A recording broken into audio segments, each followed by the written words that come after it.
Good morning, everybody, and thanks so much for joining us on this morning's webinar.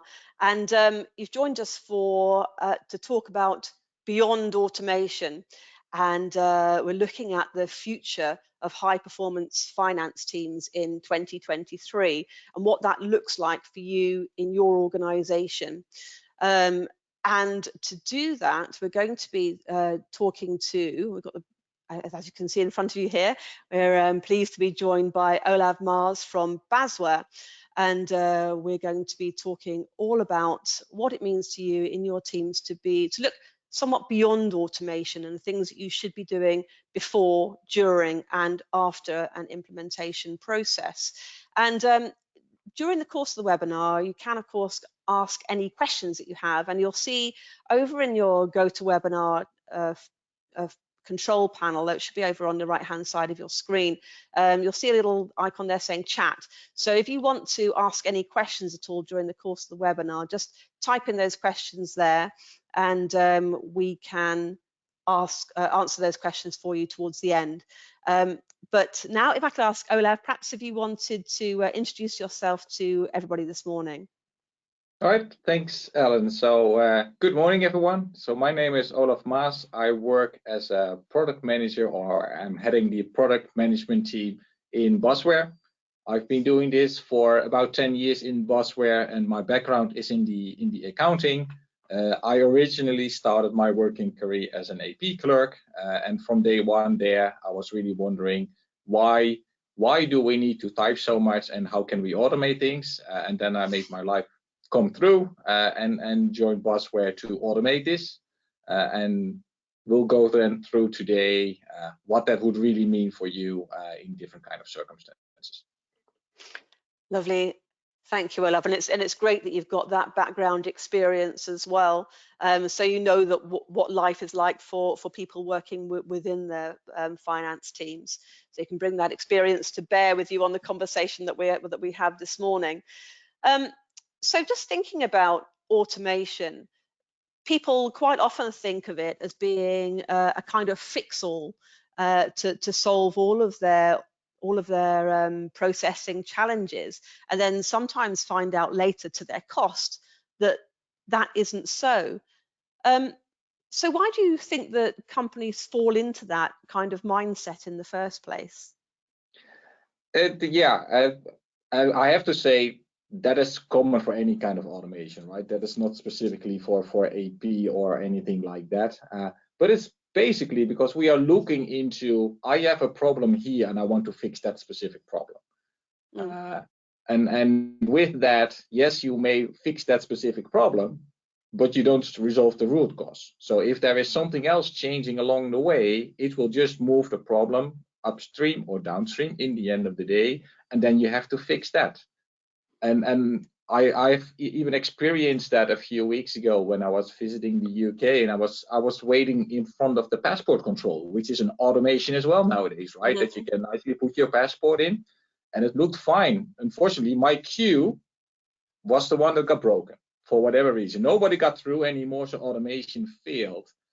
And instead of the security to fix the problem, why is it failing? They went immediately into a detour. You know, I need to make a workaround. And that is a natural reaction in finance as well. So we were all guided into the manual workflow and go through the queue. That's exactly what we see also happening in finance when we are talking about automation. So I'll fix it here, and then if it still fails, I will figure out an alternative route, which is no longer about automation anymore. So I suppose, and as you say, you can completely understand the reasons for doing that, but sometimes that causes issues along the way, doesn't it? So what should organizations be doing and thinking of perhaps before they go down the automation route?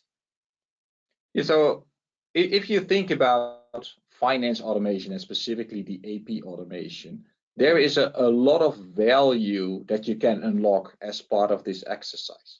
So rather than focusing purely on, I want automation, we should focus on, what do I want to utilize with that new data assets that I get in hand that I can improve? And I put here on the slides a few a few examples where we can see unlocking data has many benefits. So there's benefits for suppliers, for procurement, for treasury, and even for business security and compliance in the end of the day. So you really need to think carefully, what is the data strategy that I want to go for? And reflect that then, okay, what best solution would fit with there, instead of the other way around. Let's deploy a solution and let's see what happens then, because then we have the wrong order in place in the end of the day, and we leave money on the table. Yeah, it's interesting, isn't it, that still after, because obviously automation is not a new thing to some extent, but it's interesting, isn't it, that still some organizations do go through that process from that perspective, rather than looking at the outcomes and working backwards. It just sort of can put that implementation or that automation piece in first without thinking that through right to the end. But most organizations, as I say, have got some kind of automation in place already. So why do you think it's not enough? I mean, why are we still seeing some of the same challenges that we were talking about, maybe even sort of 5, even 10 years ago?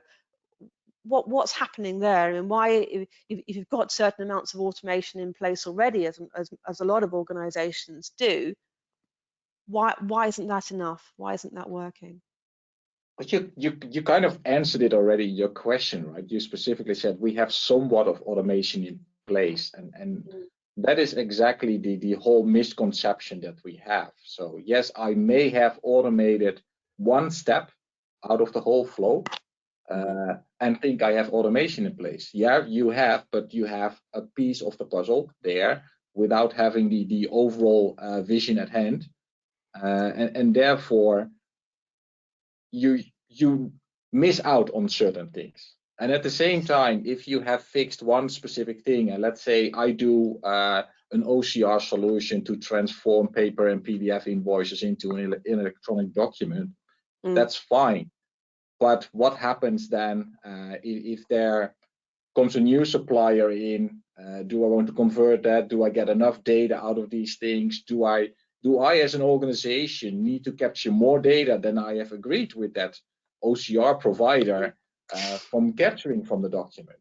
And that is why we firmly believe that if you talk about automation, you talk about touchlessness. So if you need to touch an invoice somewhere along the way, then you're not fully automated. And we could even consider approval of documents a deviation, right? So why would I want somebody to approve a spend on a document? Because I could have automated that through a PO or other kind of ways how to do that. So that's kind of what we call misconception here. Yeah, so I wonder whether, just hearing you say that, I wonder whether, sort of thinking about the initial question that I asked, I wonder whether part of it could be an education piece. When I say education, that sort of, it sounds a little bit condescending, but maybe that it's being more aware of what other types of automation that there are available. If you think that you've got one piece in place and therefore you are automated, perhaps it's somehow leveraging that and understanding more of what's available too. Yeah, exactly. So I think you have a very good point there, and it also flows back to the earlier part, right? So if you are focusing on the outcome, so how can we serve suppliers better, procurement better, treasury better, then you can start getting an idea, how do I do that? And then can start looking for what kind of solutions would support me with that. And with those solutions, you will for sure see that there are different kind of automations possible, and pick then the right one for you, for the outcomes that you would like to achieve at the end of the day. Yeah, okay. And how important do you think is the buy-in of the senior management team, your CFO, for example, in any implementation piece? Well, you can't do without, right? That's obvious. So it is a tricky process, because if you want to automate your invoice flow, well, there is already a business risk, right? Because invoices cannot fail. You need to process those invoices, you need to pay. So there is that angle. But the more important angle is that you as an AP or as a finance, you cannot fix everything. Some things are out of your control, and any solution that you have is not a silver bullet. Open the box, pack it out, and there you go, everything is resolved. No, it is the beginning of a journey where you will then definitely see that, hey, now I know where things can be improved. I need process change outside probably of AP. So you really need buy-in, because you need to influence other people to come on board. Yeah, I mean, I was just thinking that, because I mean, you say that it's obvious that you need to have that buy-in, and yet for some organisations or some departments, they are looking to have that automation, and we quite often find we run a survey every year and looking into what organizations are doing, what's preventing them from moving forward, etc. And one of the common answers that we get is that the reason why they're not implementing any further automation is that they're happy with the way that things are. And when you look further into that, it's because they haven't actually got the buy-in of their exec team, so they're not able to move forward because it's the exec team are happy with the way that things are. And partly that's because they're not aware of the progress that they're able to make or to become more automated, and what happens as a result of that. So if you haven't got that buy-in from the exec team or perhaps the person heading up your department, what can you do? Is there anything that organizations or people within their departments can do to try and get that buy-in from the people that they need to understand the project? Yes. So in order to get that kind of buy-in, that would be a very quick yes, answer to a long short answer, question. right? It's just yes. No. So one way to do that, because what you're kind of saying is seeing automation as an output or as an outcome, right? If the outcome is that I automated a piece of the puzzle, if that is what I want to achieve, then it's very hard to get the executive buy-in. But if you would focus on the business outcomes, how can I improve? Can I change supplier relationships? Can I give insights towards procurement about spend under control? Can I get access towards the treasury to help them with working capital? So if we start focusing on that, you will get a seat at the table to talk about, hey, we should really do this, because then automation becomes an output and no longer an outcome. So it will start enabling things, and that is how you would be able to get the buy-in from the executives. Yes, I mean, that sounds good. I suppose ultimately it comes to building the right kind of business case, then, doesn't it? And including all of those things that you've just been talking about within that business case before you go ahead and speak to the people that you need to agree your project idea, I suppose. Absolutely, yes. So thinking about the world as it is now, you've got high interest rates, and perhaps the economy is not doing as well as it should do. Do you think it's more or less likely, just thinking about the things that you've just said just now about getting the buy-in of perhaps your CFO, do you think it's more or less likely that a finance manager will get that kind of buy-in during a time of recession? I would say it is more, because one way or another, we are now extremely cost cautious. So getting insights in what do I spend, where do I spend it, is that approved by the persons that I want to spend it. All that kind of information is basically the outcome of the automation. So getting access to that data set helps you now organize your business in these tough times that we are in. Yeah, I suppose that some companies would say that they're struggling to find the budget to be able to if they've got demands on the cash that they have in the organization already, some people would say that they would struggle to find the budget capacity to go forward with automation. And I suppose maybe you would emphasize some of the I thought you'd call it softer, but I don't know if you'd call it, but emphasize some of those other things that you were saying just now about the cash management.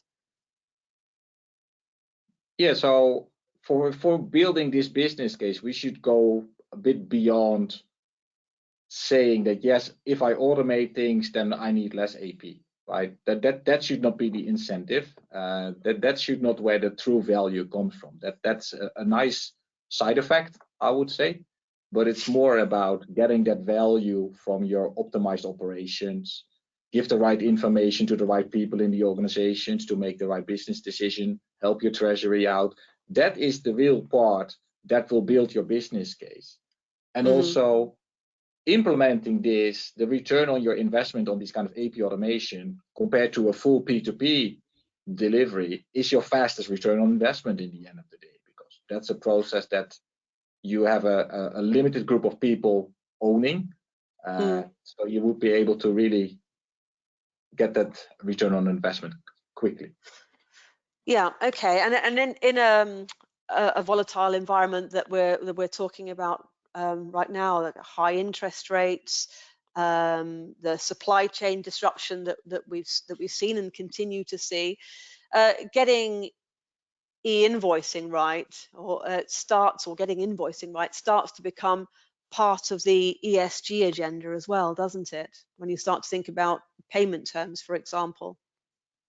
It does. So ESG is definitely part of the calendar, but to be honest, ESG is still somewhat of a feel-good metric in the end of the day. So yes, we are driving that, and it's definitely a good direction. But I would really like to emphasize here that we see more and more countries which are actually mandating changes in the invoicing, right? We have the France 24 coming up, for example, soon, where there is a clearinghouse, and it is spreading around the globe, right? This is not stopping. More and more countries will go in that way, and that brings other opportunities, right? If we are really truly going into clearinghouse models and electronic invoicing, then we will see big improvements in data access. Yeah, absolutely. It's funny, isn't it, to think about it. On the one hand, countries and therefore the companies and businesses within them are finding them pulled towards this automation piece out of necessity because it's being mandated, like you've just said. But actually, yeah, there are some significant benefits from doing that as well. And I guess a part of that is the data that you get out of it and the insights that you have deeper into your supply chain as well. Exactly, yes. So if we've mapped our processes in the way that we've just spoken about, and we've engaged the right people all the way down through the process as well. So perhaps you've got your CFO involved. You're talking. The AP managers online with that. You've spoken to people in procurement and across the business that you might need to speak to, and you've implemented that new technology that is available to us. What might we expect to see? Because a part of the conversation for the webinar today is about high-performing finance teams. What does that high-performing finance team actually look like from your perspective? So the people who are on the webinar today and perhaps thinking, well, you know, am I a high-performing finance team? Am I in one of those? What should it look like, and what should the performance feel like? All right. Yeah. Well, if that is the situation, I first would like to congratulate you because you just went live. But you're also just at a starting point, right?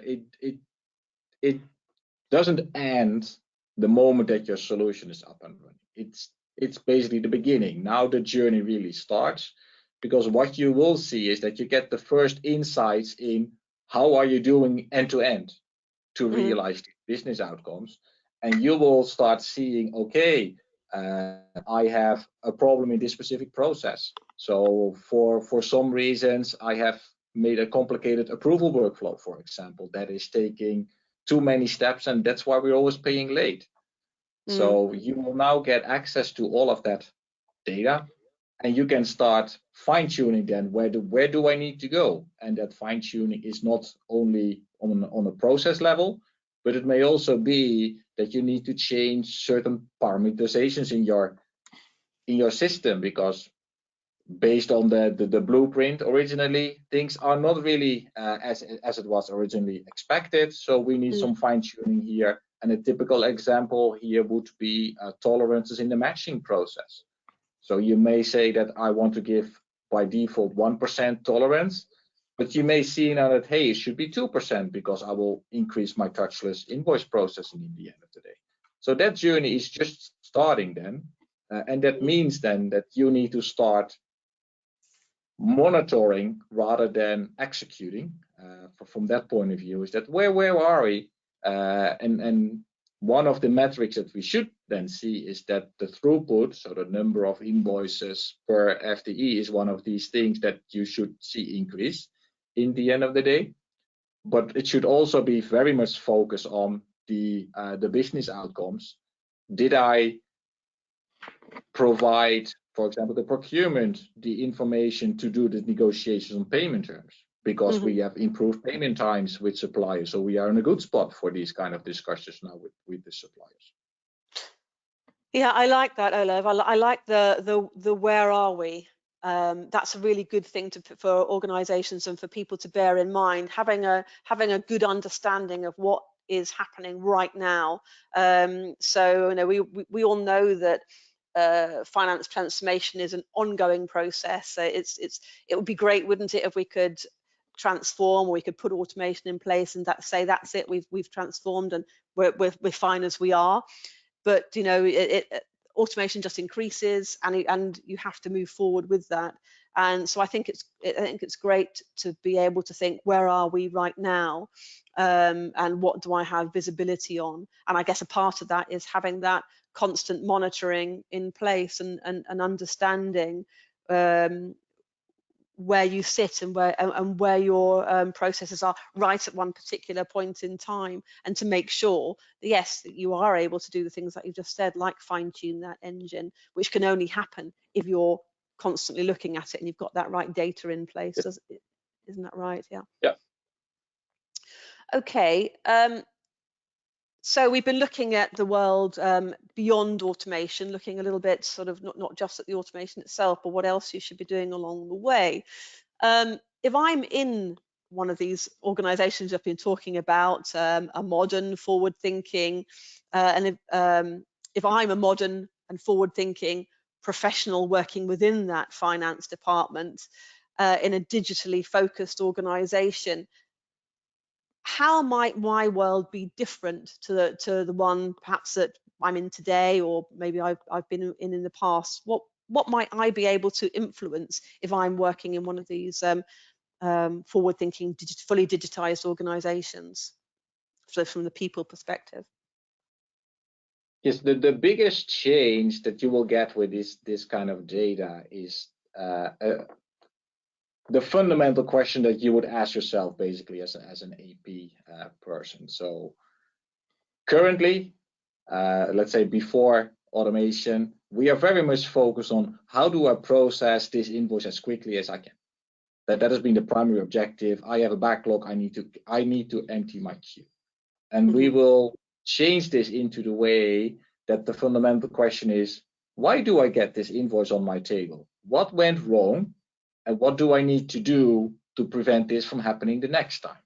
So it is taking the work away from data entry towards a more like analytical part, that how can I continuously make these kind of adjustments and monitor and act on that, hey, where do I have my deviations? Where should I focus on? So it is moving into a different direction for these teams.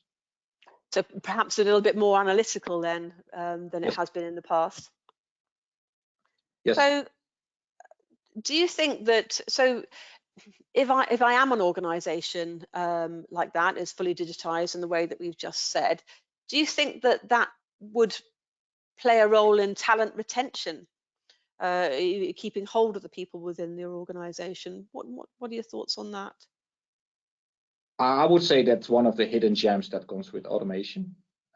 So in general, whenever you try to automate something, it's not all the time that it's reducing people. It's more that people get different kind of opportunities at hand, and it's no different from AP. So we will clearly see that the role is changing from data entry towards analyst, and even towards the business as a storyteller, right? It's now more and more becoming a data storytelling that, hey, I can see this from the system, this is happening, this is what you can do with it, and unlock that value going forward. So yes, there is a change for people and a growth path, I would say, moving forward with that.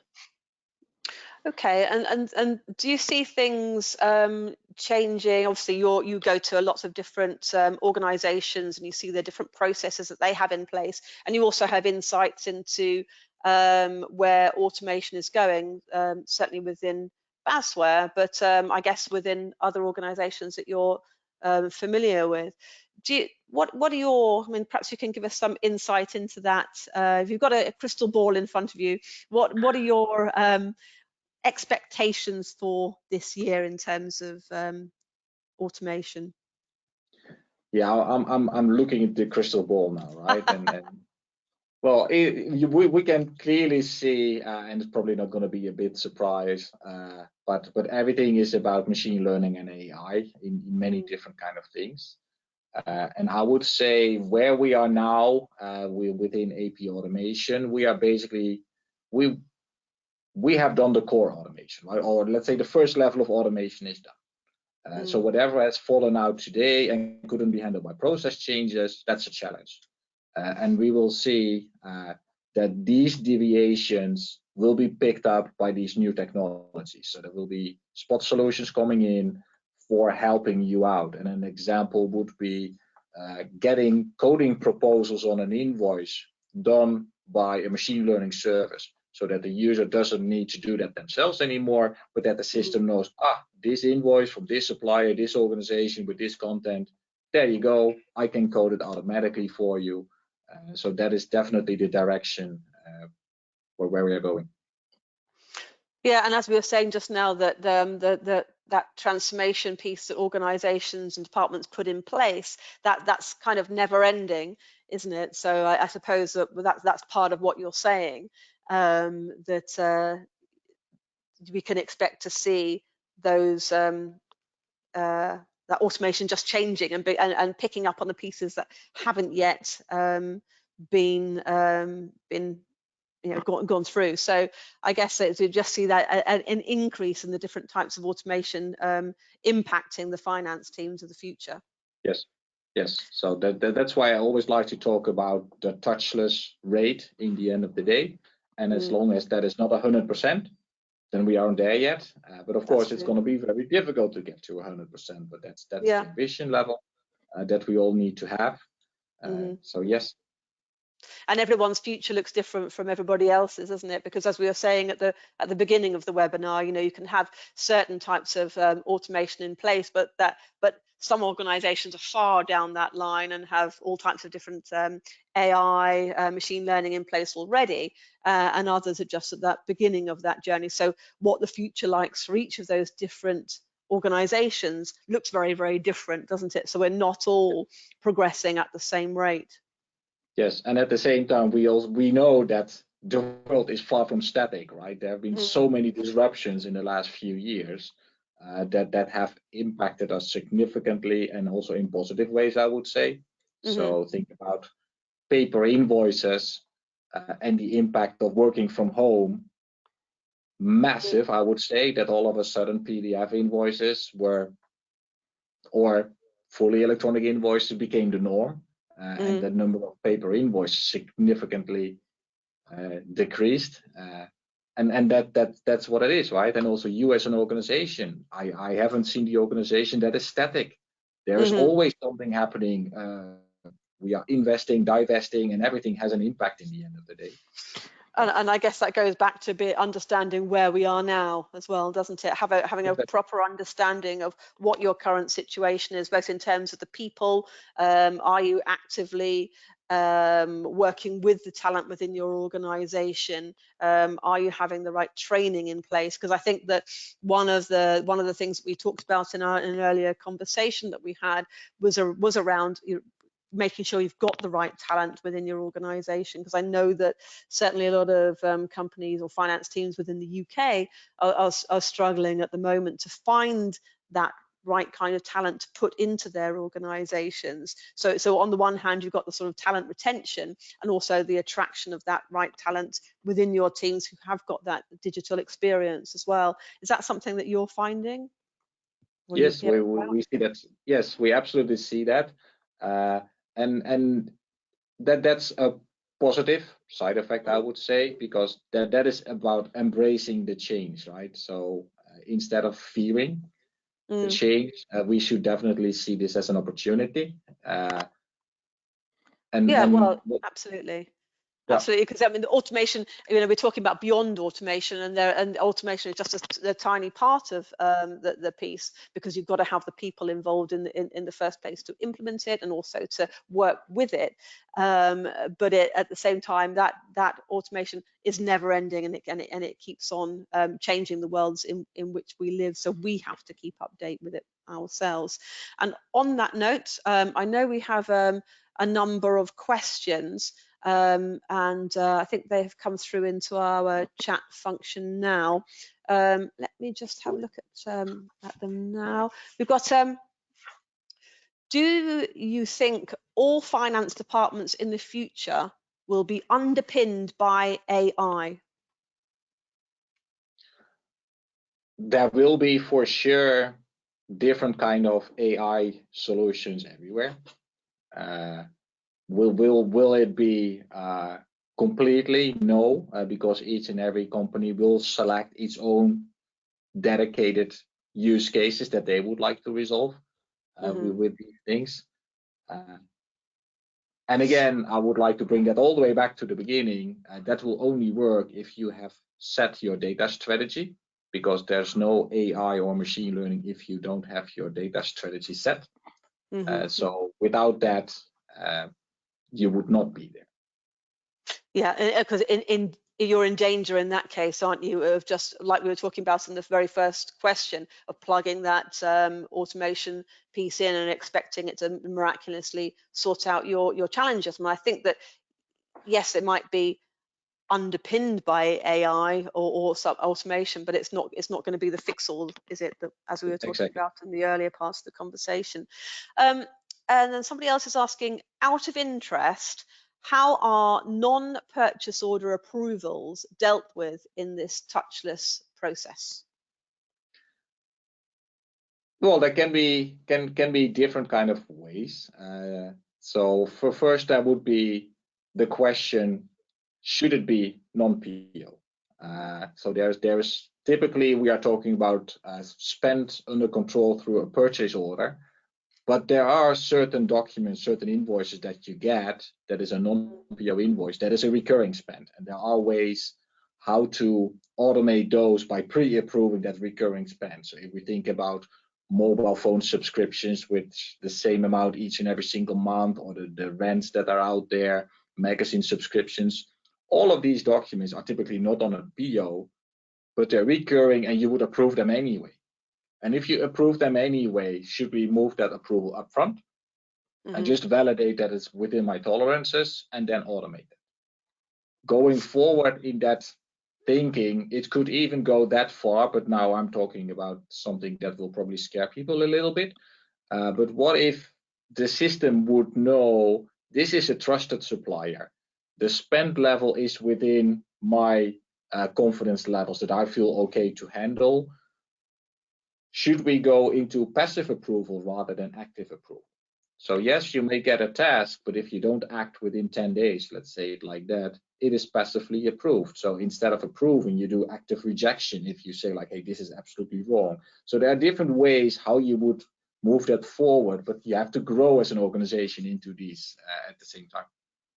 And I suppose that again goes back to what we were saying about having an understanding of your processes and looking at the outcomes and adjusting the automation that you have in piece accordingly, because you've got to, if you know your own organization, you can set the rules up against that. So if you have specific rules, say for example, if you're a public sector organization, you can set those rules alongside the automation. And I suppose, Olav, that's where working in an augmented sense, the automation isn't taking over, it's doing it as alongside the people who set those processes, knowing the business as they do. Exactly, and that is a very important one, right? There needs to be the balance between control and automation, and we need to find that right balance. Where do I want the system to take over, and where do I want to have a touch point that this is something I want to keep in own control. And someone's asked, can a high-performing finance team be manual? Yes, but you don't scale very well, I guess. So the moment that something disruptive is happening, then you will probably no longer be high performant. Okay, right. And one here, I've heard a lot about, and I hope you have, Olav. I've heard a lot about ChatGPT on LinkedIn. Will it have an impact in finance? Long term, it could be, right? So it is a really great example of an AI, right? You can shoot any question into that and you get an answer. So if you think, not necessarily the ChatGPT, but if you think that specific kind of things that you as a user would be able to ask the system a question, who is then looking at your underlying data and giving you an answer, fantastic, right? So if you would be able to ask your system from this chat robot that, how much money do I need to have in my bank account if I need to run a payment file tomorrow? And you would get a number back saying like, hey, based on your data and all the invoices that are in process and will be still approved according to expectations today, you need £100,000.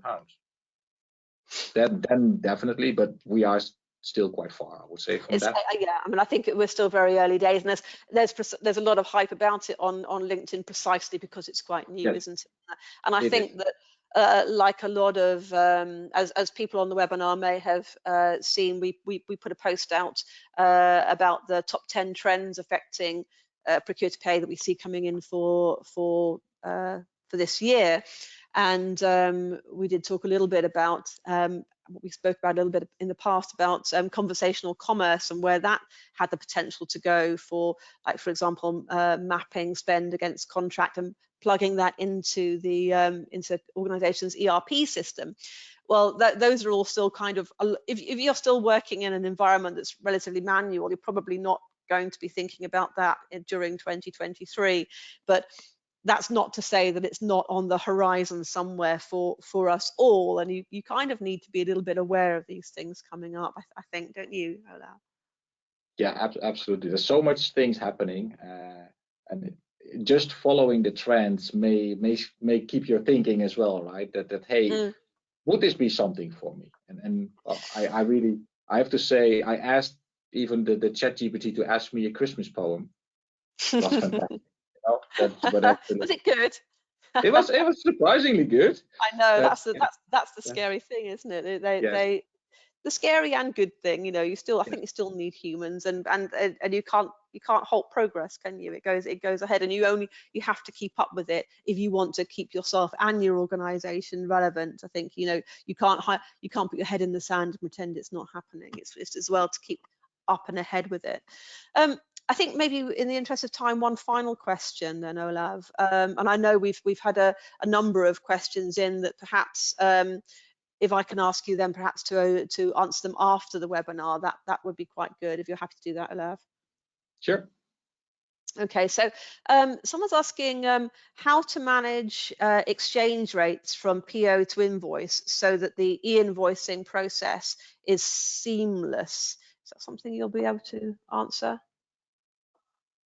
Well, I can think of a few variants on that use case, but the easiest one would be if the invoice currency is the same on the PO and an invoice. That would at least be good. So the PO is in pounds and the invoice is in pounds as well. Then it would be relatively straightforward, because then you don't have to worry if you're gonna paying in foreign currency. Then you just utilize your own currency rate that you have in your system. So you will be able to import those. What do you want to have that? If you Okay. have dedicated, agreed exchange rates in the PO, then you of course can copy that as part of the automation into the invoice and recalculate things. So your treasury department doesn't need to do the hatching as such. Then you have covered that as part of the PO. So there are different possibilities how to handle that.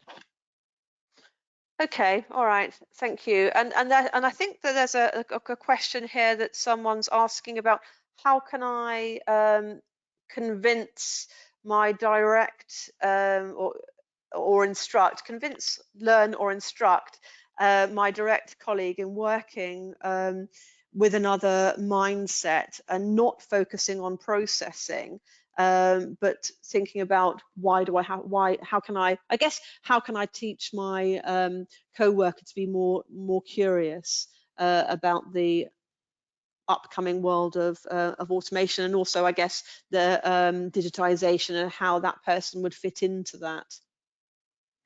That's a really good question, at the same time really difficult as well, right? So how do we do that change management for somebody who isn't ready for that?